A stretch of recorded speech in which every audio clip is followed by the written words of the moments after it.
Halo teman-teman, selamat datang di media pembelajaran program studi jurnalistik Fakultas Ilmu Komunikasi Universitas Padjadjaran. Bersama saya Siti Kalinah untuk mata kuliah retorika atau public speaking.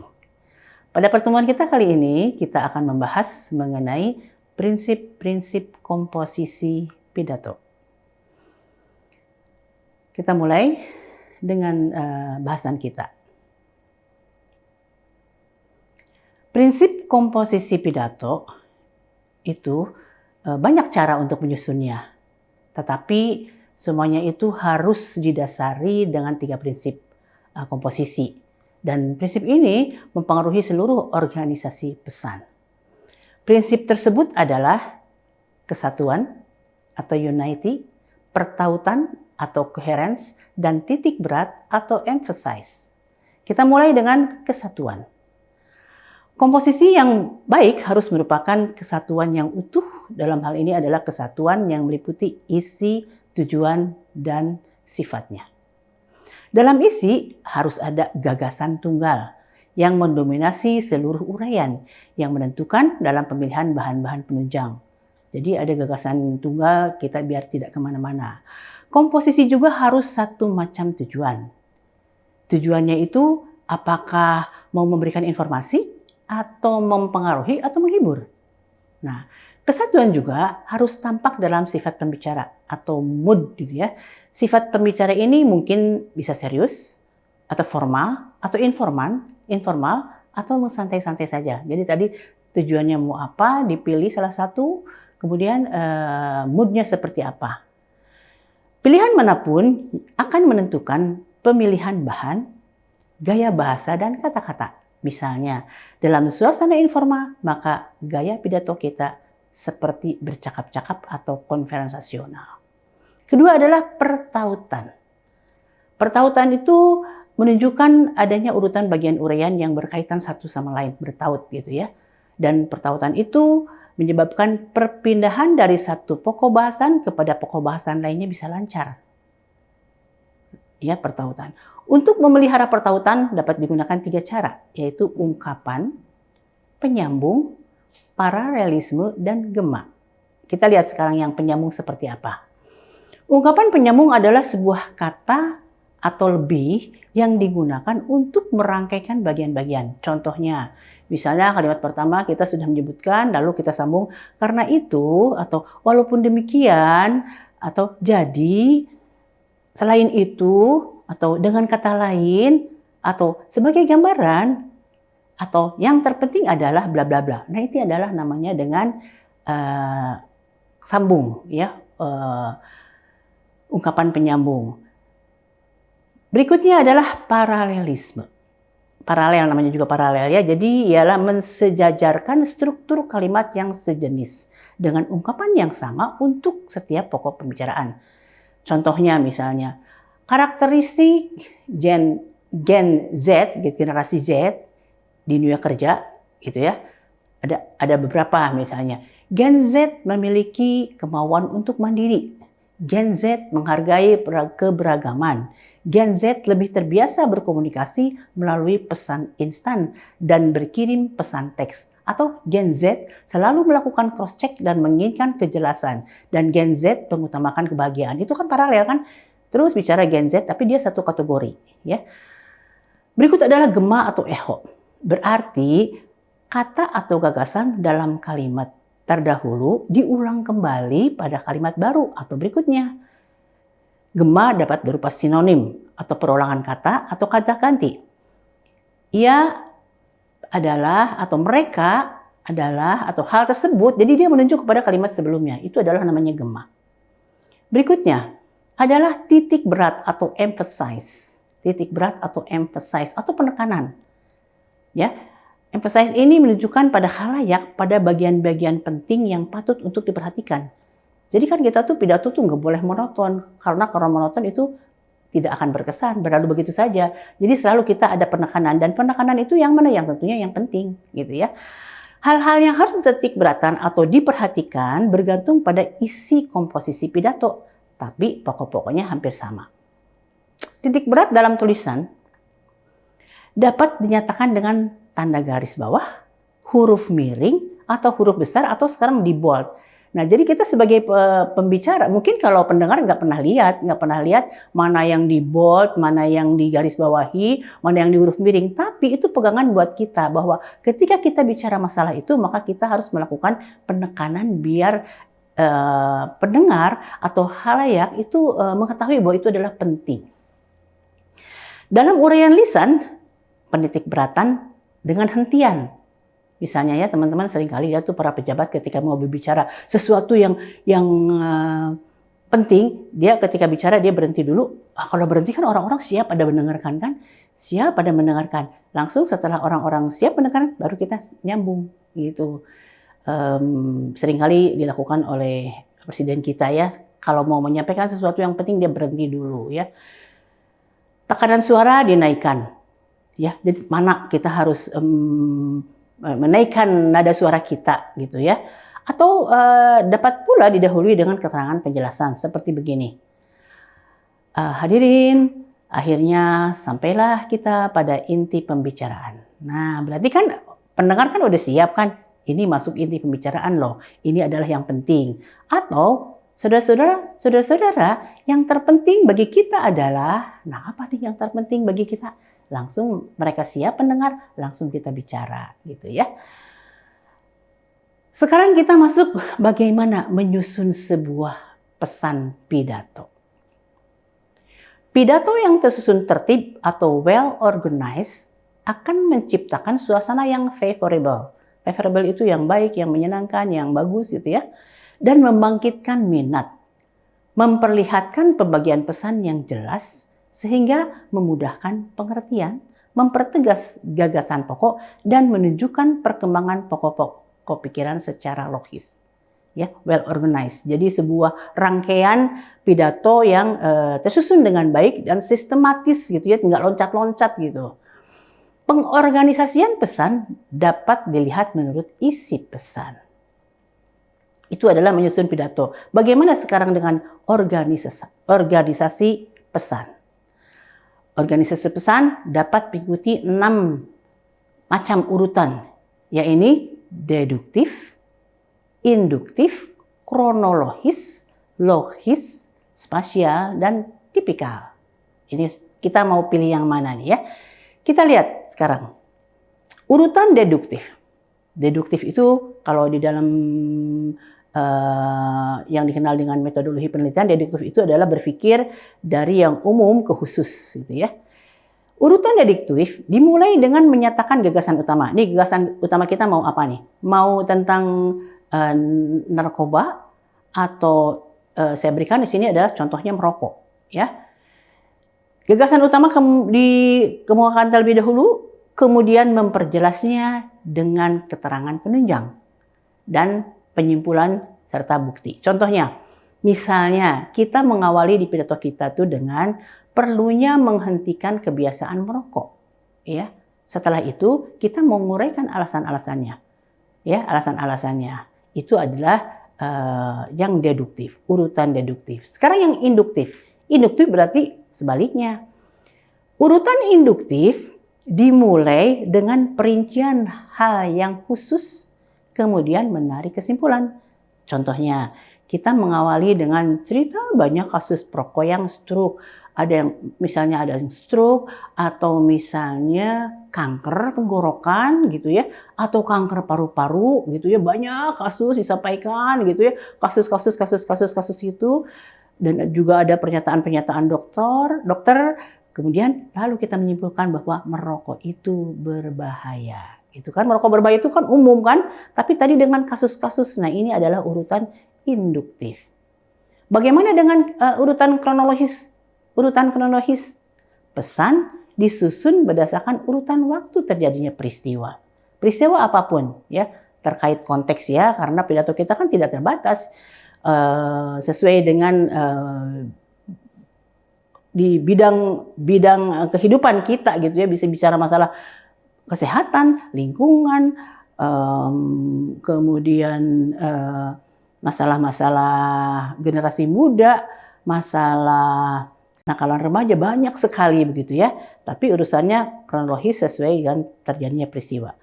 Misalnya saya di sini pilihkan perkembangan media digital. Nah, urutan. Kalau perkembangan media digital itu berarti kita berangkat dari media digital itu ditemukan sejak kapan gitu dan perkembangannya seperti apa gitu ya. Nah, itu urutan kronologis. Itu juga sangat menarik. Urutan berikutnya adalah urutan logis. Sesuai dengan namanya logis. Pesan disusun berdasarkan sebab ke akibat atau akibat ke sebab gitu ya. Gitu, sebab ke akibat atau akibat ke sebab. Teman-teman tahulah kalau sebab ke akibat itu dalam kehidupan itu kan ada, kita mengenal itu adalah sebab akibat sesuatu terjadi karena apa gitu ya. Kemudian urutan spasial. Nah, urutan spasial ini disusun berdasarkan tempat. Cara ini dipergunakan kalau pesan berhubungan dengan subjek geografis atau keadaan fisik lokasi. Contohnya nih, pidato terkait media sosial dimulai dengan sebaran pengguna media sosial di Indonesia dari yang paling tinggi sampai yang paling rendah. Misalnya bagaimana yang terbanyak di mana nih pengguna media sosial? Apakah di Pulau Jawa atau Pulau Jawa lebih dirinci lagi di Jawa Tengah, Jawa Timur atau Jawa Barat gitu ya? Itu teman-teman bisa cari nanti datanya ya. Jadi ketika bicara mengenai sebaran pengguna media sosial, maka disitulah awal kita memulai sebuah pidato dan urutannya seperti itu. Kemudian urutan topikal. Pesan ini disusun berdasarkan topik pembicara. Klasifikasinya dari yang penting kepada yang kurang penting, dari yang mudah kepada yang sukar, dari yang dikenal sampai kepada yang asing. Gitu ya. Jadi kita harus yang penting adalah ajak.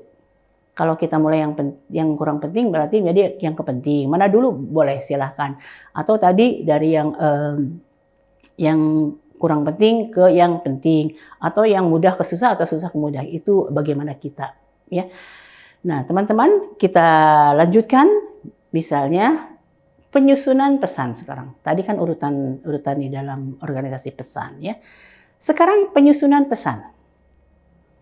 Raymond S. Ross menganjurkan sistem penyusunan pesan. Penyusunan pesan itu kan kita udah nyusun pesan pidato nih. Yang satu yang diutamakan adalah perhatian. Timbulkan perhatian sehingga halayak memiliki perasaan yang sama tentang masalah yang dihadapi. Di dalam komunikasi itu masalah perhatian itu penting sekali. Ya, sebelum kita menyampaikan pesan harus menarik perhatian dulu. Kemudian kebutuhan. Kebutuhan itu bagaimana? Bangkitkan minat dan terangkan perlunya masalah tersebut dengan menghubungkan pada kebutuhan pribadi. Jadi kalau kita mendengarkan sebuah pidato, kita tentu akan tidak mau mendengarkan ketika hal yang disampaikannya itu, kayaknya saya nggak butuh itu, saya nggak butuh hal yang disampaikannya, itu pasti nggak mau kan? Jadilah kita sebagai pembicara bangkitkan kebutuhan dari para pendengarnya atau khalayaknya. Setelah itu rencana. Ini kata Raymond Ross itu berikutnya adalah rencana setelah perhatian, kebutuhan, kemudian rencana. Jelaskanlah pemecahan masalah tersebut dengan melihat pengalaman masa lalu.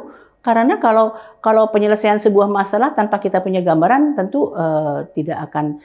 Kalau yang masa lalu kan sudah teruji kan gitu ya. Oh dulu juga seperti ini dan ini adalah berhasil gitu ya.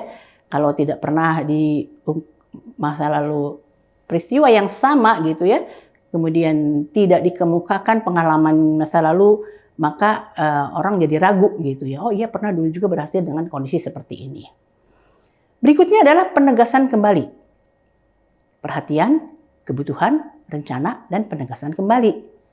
Bila arah tindakan yang diusulkan telah terbukti paling baik nih, diusulkan paling baik, tegaskan kembali pesan tersebut dengan sebuah ikhtisar atau tinjauan singkat.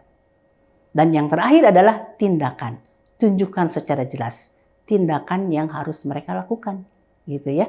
Jadi kita betul-betul memberikan solusi kepada para pendengar kita, ya, para pendengar kita. Berikutnya adalah membuat garis besar pidato. Kita udah nyusun nih pidato. Sekarang gimana nih membuat garis-garis besarnya? Garis-garis besar atau outline merupakan pelengkap yang amat berharga bagi pembicara baik yang sudah berpengalaman, apalagi yang pembicara baru. Nah, garis-garis besar tadi dari 3 bagian, yaitu pengantar, isi, dan penutup. Gitu.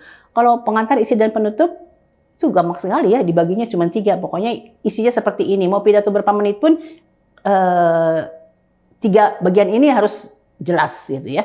Kalau 5 menit, pengantar, isi, penutup. 1 menit, 3 menit, 1 menit ya. Nah, kita mulai dengan macam-macam garis besar atau outline. Kita bikin nyusun, ada garis besar. Alan H. Monroe mengemukakan 3 macam garis besar. Yang pertama adalah garis besar lengkap atau full content outline, garis besar singkat atau keyword outline, dan garis besar alur teknis atau outline of technical plot.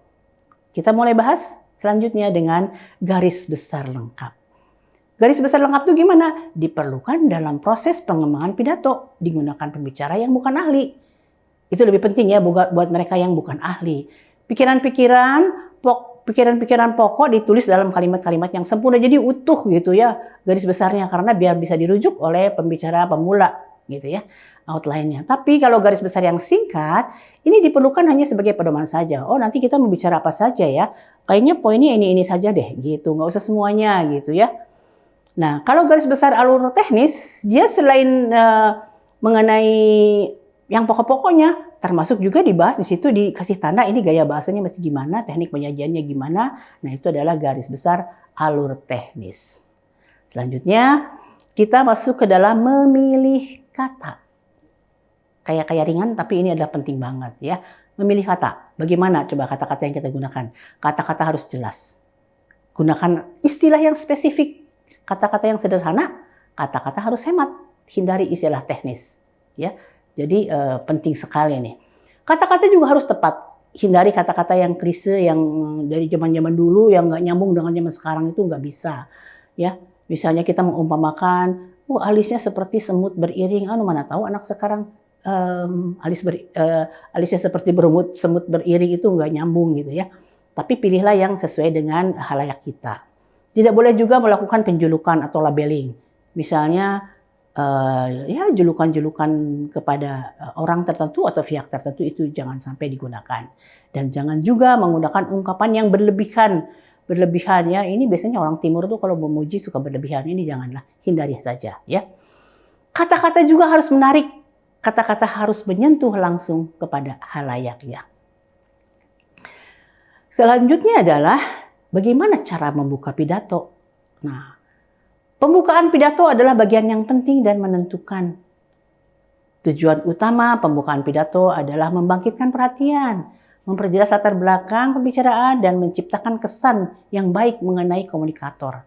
Jadi jangan komunikator itu ketika pidato, maaf ya, saya sesungguhnya nggak tepat berdiri di sini karena saya, nah itu jangan memperkecil diri sendiri. Kalau kita memperkecil diri sendiri, maka pendengar nggak akan percaya dong, gitu ya. Nah, sekarang bagaimana alternatif cara membuka pidato? Tadi kan cara membuka pidato, sekarang pilihan-pilihannya. Bisa saja kita langsung menyebutkan pokok persoalannya. 2, menggambarkan latar belakang masalah. Atau menghubungkan dengan peristiwa mutakhir atau kejadian yang tengah menjadi pusat perhatian halayak pada saat ini. Atau yang sedang viral, kita kenal ya. Misalnya kita mau angkat, tapi harus nyambung dengan halayaknya dan dengan tema yang sedang dibahas gitu ya. Kita bisa sambungkan dengan apa yang sedang viral. Kemudian menghubungkan peristiwa dengan yang sedang diperingati atau bersejarah. Misalnya ada peristiwa tentang peringatan Hari Sumpah Pemuda atau Hari Pahlawan dulu seperti apa dan pahlawan sekarang seperti apa gitu ya. Ini salah satu contoh saja.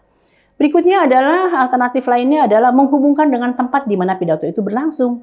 Misalnya kalau pidato itu di sebuah tempat atau di sebuah komunitas tertentu gitu ya, itu kita sebutkan ya teman-teman. Kita baru saja melihat bagaimana Chris Martin di Coldplay gitu ya, dia langsung menyapa Jakarta gitu ya. Mungkin ketika di Bangkok dia menyapa Bangkok gitu ya. Nah, seperti itu kalau untuk mendekatkan antara pembicara dengan halayak gitu ya. Entertainer juga itu penting gitu ya. Menghubungkan dengan suasana atau emosi yang tengah meliputi halayak. Sekarang suasana seperti apa? Apakah ramai dengan pemilu yang banyak dikritisi tentang keputusan MK, atau kita mau bicara kaitannya dengan Palestina, ya pokoknya harus ada hubungannya. Menghubungkan dengan kepentingan vital halayak, memberikan pujian pada halayak, memulai dengan pernyataan yang mengejutkan atau mengajukan pertanyaan, teman-teman tahu nggak? Gitu ya, itu boleh, itu bagus sekali kalau kita sebagai pembicara mengajak halayaknya untuk berpikir gitu. Jadi kita nggak bicara sendiri ya.